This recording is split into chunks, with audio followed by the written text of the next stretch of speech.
It seems the engineers have matters well in hand. Should the barrier work as we intend, Doma will be free to reinforce her allies in Alamigo without fear of weakening her own borders. Honored friends, the time has come to put your hard work to the test. Start the generator.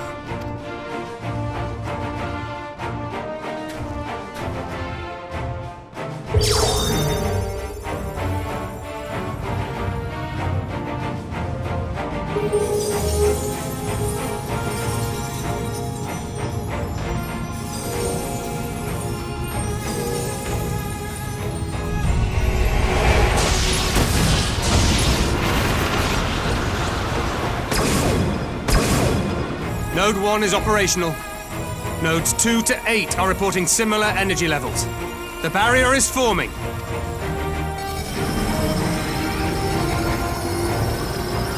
$1,000 yards, 2,000, 3,000. Expansion remains smooth. No fluctuations detected.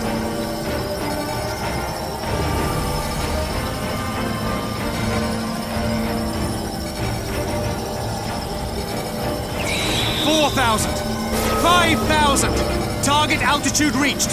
The barrier is holding steady at 5,000 yards! We've done it!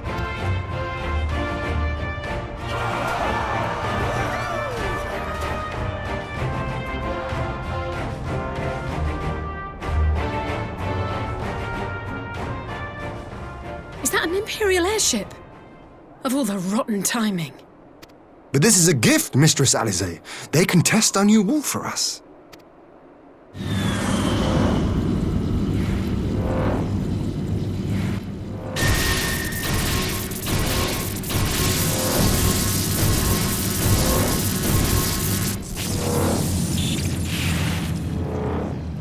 Seems solid enough, though I was hoping for a fireball.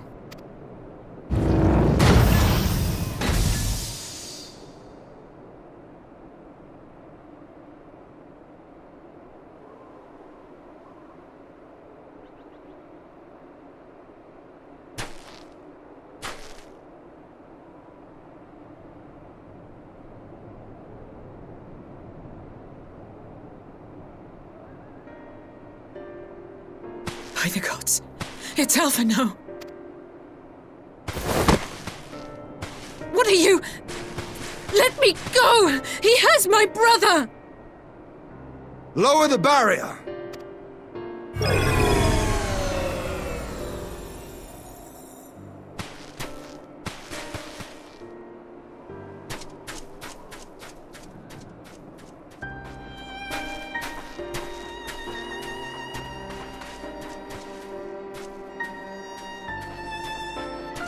Be at ease, girl. The lad is not dead, merely locked in slumber. No, not him too.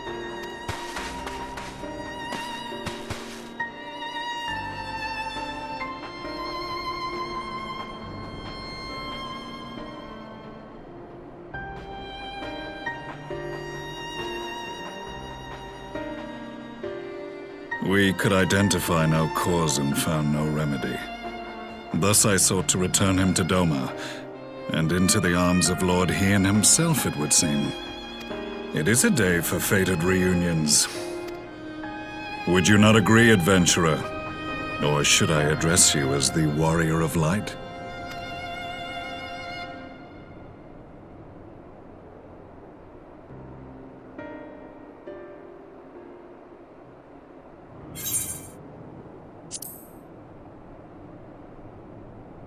I, Gaius van Baelsar, the Black Wolf.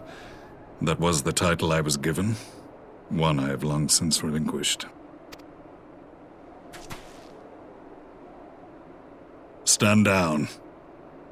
The legatus of the 14th Imperial Legion died in Castrum Meridianum.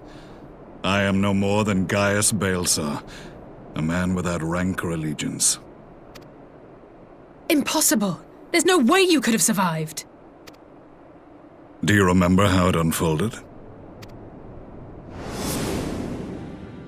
How I was deceived by La Habrea? How I was convinced that reviving the Ultima weapon would allow me to bring peace to Eorzea?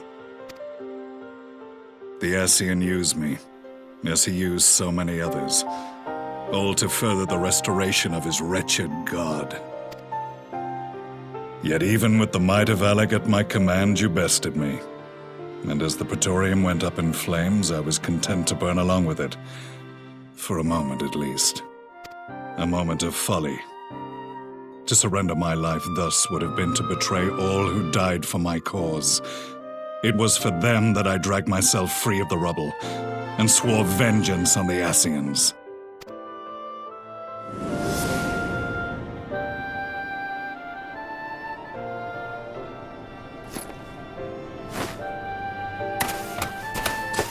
The Black Wolf has shed his pelt, never to return to Garlemald or her legions.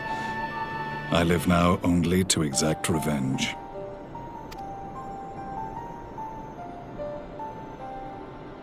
My principal quarry was to be La Hebrea, whom I gather you have since ushered onto oblivion. But so many more remain, long as their kind lurked in the shadows, laboring to sow chaos throughout our world. I would see each and every one dragged into the light and put to the sword. Are the Scions not of like mind? In this single respect, perhaps. Then I shall continue the partnership the boy began, and share what intelligence I have acquired. Among the Ascians, the Black-Masked Ilk are subordinate to those who wear red. This you already know.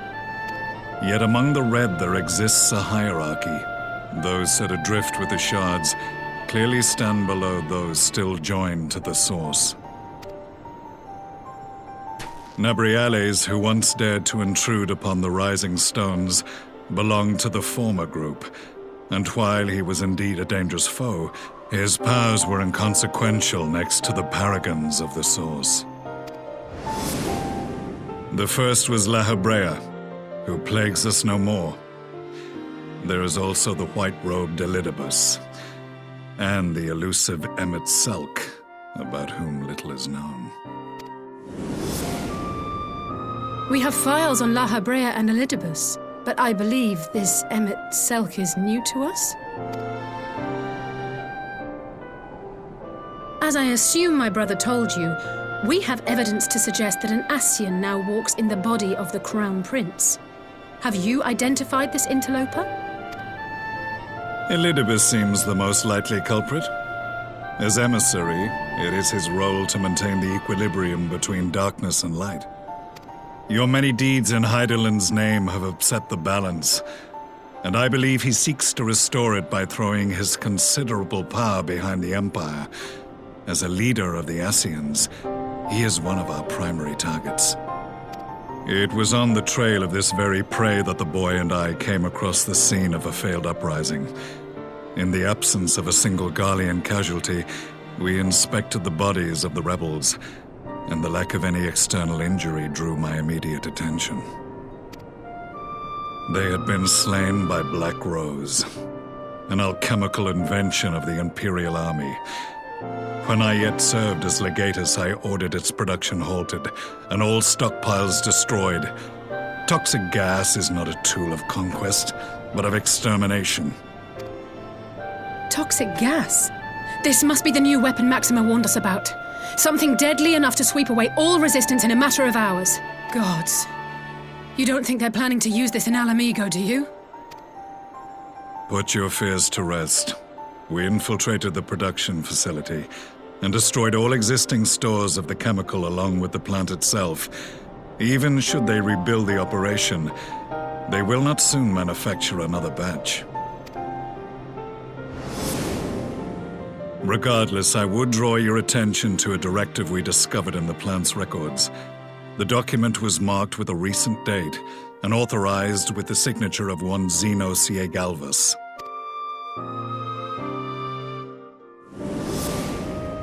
A dead man signing the death warrant for thousands. 'Tis bad comedy.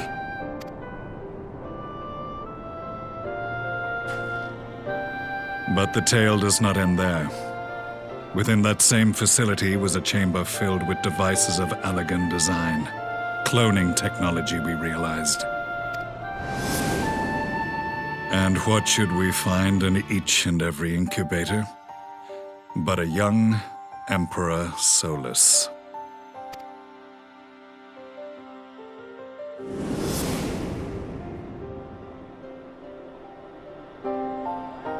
All of which prompts the question, were the Ascians responsible for these abominations, or was it the will of the Emperor? I must know which hand guides the Empire. Though I have given up my rank, I am yet a son of Garlemald, and I will fight for the future of my homeland. It is time I return to the hunting of shadows. We should focus on our common foe.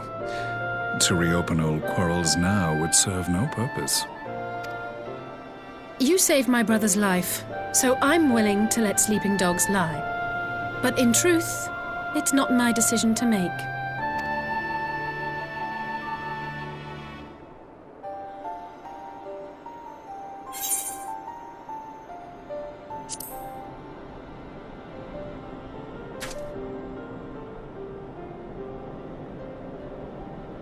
There was a time when I scorned those who placed their faith in false gods, even as I, in my blinkered conviction, place mine in Ascian promises.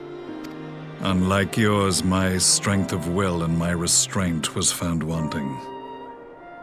We shall meet again, warrior of light.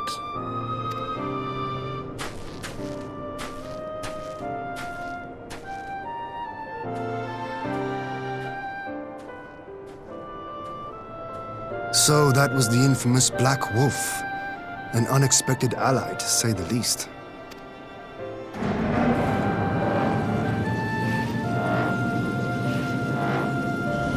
Well, I am content to leave the fine-tuning of the barrier to cleverer minds. Let us bid our friends from the Ironworks farewell, and see what can be done for Alphino back in Dorma.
Our supplies at Black Rose have been ruined, but the new plant is already under construction. We should have the first batch ready in time for the offensive, Your Radiance.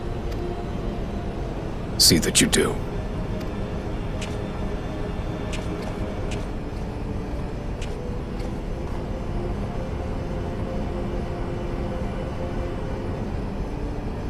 Ah, yes, the infamous Black Rose. If I recall correctly, Gaius did not much care for the invention.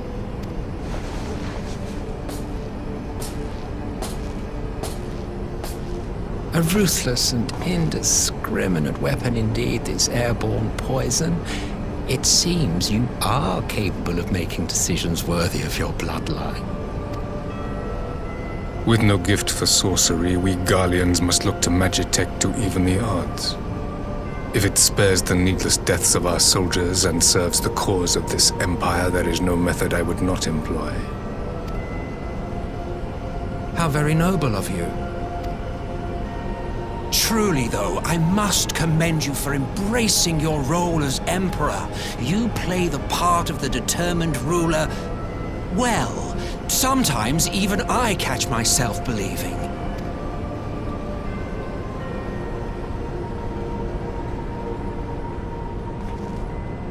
A silent agent of death. Now that I think on it, Black Rose may well possess the perfect aspect.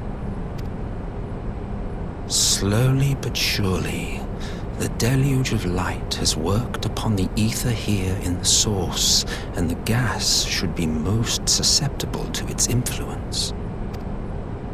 Well, I shall leave you to your own devices. Go forth and bloody the land with your grand and glorious war.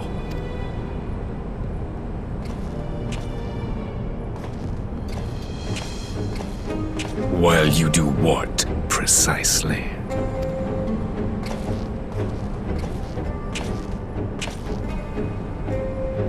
Need you ask? I will be doing what all Ascians do. I am well aware that your kind exists only to usher in the next calamity. But you seem oblivious to the harm your singular agenda causes to the Empire.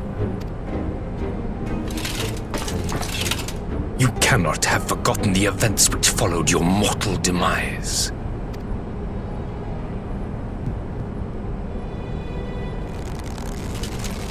Our homeland was plunged into civil war for your failure to name a successor. The edifice you so carefully constructed was but a hair's breadth from collapse.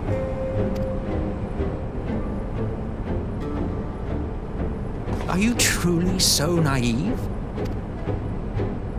You thought me oblivious to the consequences of a departure so painstakingly timed? It was by design? Well, of course it was. Though I will admit the resulting panic exceeded even my wildest expectations. But how can you be surprised? Throwing the world into disarray was the very purpose for which this nation was, as you say, so carefully constructed.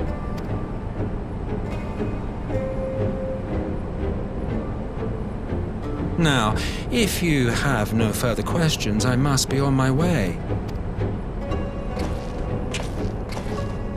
Since we may not meet again in this lifetime, it would be remiss of me not to offer a word or two of gratitude.